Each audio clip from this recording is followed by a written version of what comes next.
Are you a fan of Tom Ford Solange? Baka nagtataka kayo, iba yung itsura nung bottle na hawak ko because before, hindi ko kasi mahanap yung 50 ml or 100 ml na bottle ko na ganito yung itsura. Ganito before yung itsura ng bottle ng Solange. Ang nakita ko kasi yung decanter ko na ipapakita ko sa inyo mamaya.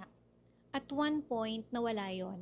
Parang hindi ko sure kung in-announce ba nila na na-discontinued siya pero nawala siya. And this is the Eau de Parfum. Kasi merong parfum na version nitong Solange. And then ngayon, binalik na nila itong EDP or Eau de Parfum. Nasa ganitong bottle na siya. And for me, na iba yung formulation.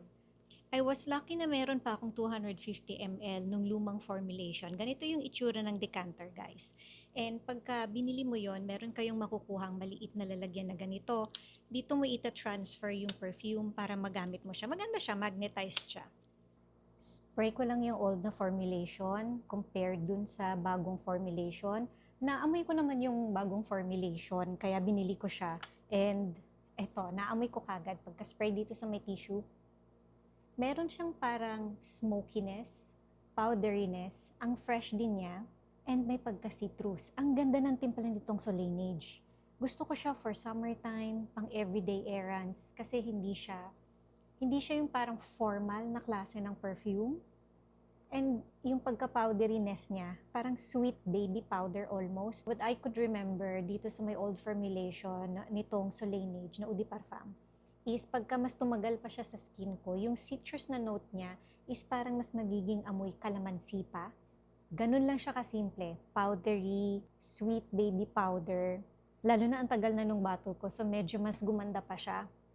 I like yung parang pagkasimple nitong Solange na lumang formulation. Ngayon, etong bagong formulation, nung nasa store ako, nung tinetest ko siya, parang mas naging muskier siya. Pero nung nasa store ako, nung tinest ko siya before kong bilihin tong bagong bottle, what I could smell is naging kaamoy na siya ni Replica na Lazy Sunday Morning, which is one of my favorite from Replica line, pero mas parang elevated, mas pinaganda. So halimbawa, meron kayo nung Lazy Sunday Morning and pang everyday mo siya. Pwede pa rin naman to, pero mas parang pinaganda pa siya. So spray natin.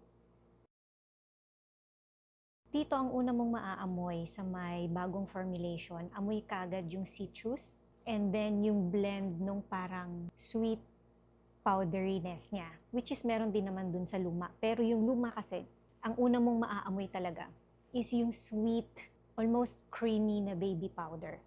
Tapos nasa likod lang yung citrus. Actually ngayon medyo naaamoy ko na yung musk, pero hindi ganun ka-strong yung musk.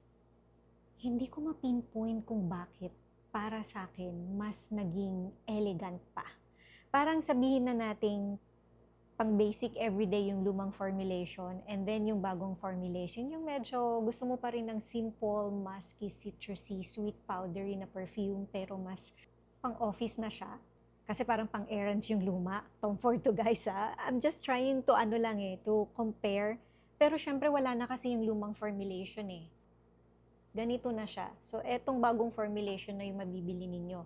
I'm not sure kung makakahanap pa kayo ng decanter, nung lumang formulation, kung meron, and gusto ninyo ng simple lang na citrusy, sweet powdery, musky na perfume, kunin nyo yon.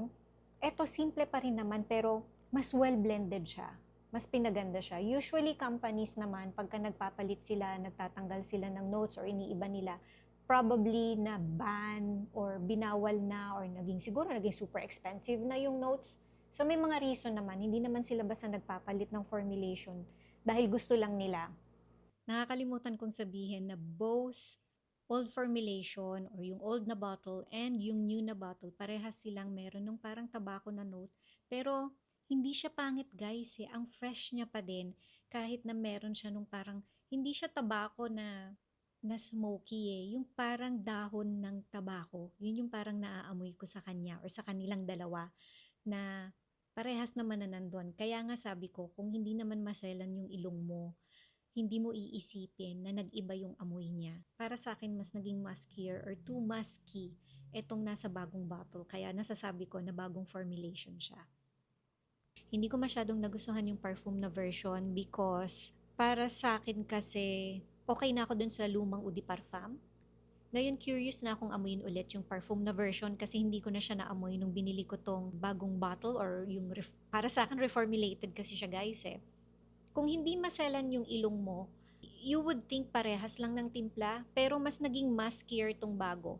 Ang hindi ko lang nagustuhan dito sa bagong timpla is sa dry down. Sobrang lakas nung musk niya, which is hindi yun yung naaalala ko sa lumang formulation. Sa lumang formulation, ang lalakas is yung citrusy na note and yung parang sweet powderiness niya.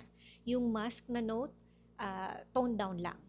Itong bagong formulation or itong bagong bottle, para sa akin, yung dry down, it's too musky to the point na hindi ko siya masyadong gusto, pero hindi naman siya pangit. Mas gusto ko yung dry down nung lumang formulation.